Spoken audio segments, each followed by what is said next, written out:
ইতালিতে আমার 3 ভাই স্পন্সর বিষয়ে আসছে। অনেকে মনে করতেছে আমি মনে কোটিপতির ছেলে, আমরা মনে কোটিপতির ছেলে। আসলে বিষয়টা এরকম না।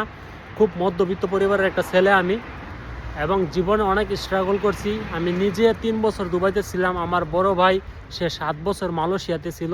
আমাদের এই কঠোর পরিশ্রমের ফলেই মানে কিছু টাকা আমরা ক্যাশ করতে পারছিলাম, প্লাস বাবার একটু সম্পত্তি ছিল সেটা বিক্রি করছি, ব্যাংক থেকে লোন তুলছি। তারপরে কিন্তু এই স্বপ্নের দেশ ইতালিতে আসছি 3 ভাই, আলহামদুলিল্লাহ। এবং শুরুতে অবস্থা খুবই খারাপ ছিল, কাজ ছিল না। আল্লাহর রহমতে এখন কাজও হয়েছে, সবাই ভালো অবস্থানে আছি। সবাই দোয়া করবেন আমাদের জন্য। আর এটাই জীবনে, যদি মনে করেন যে আপনি গরিব, হ্যাঁ আপনার দ্বারা এটা হইব না, তাইলে ভুল। আপনি ছোটো থেকে বড় হইতে হবো, আপনি চেষ্টা চালাই যাইতে হবো। আপনার কাছে যদি 2 লাখ টাকা থাকে, আপনি 2 লাখ টাকা দা দুবাই যান কিংবা নেপাল যান।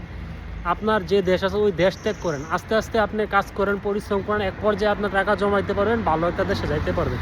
ধন্যবাদ, সবাই ভালো থাকবেন, সুস্থ থাকবেন, আল্লাহ হাফেজ।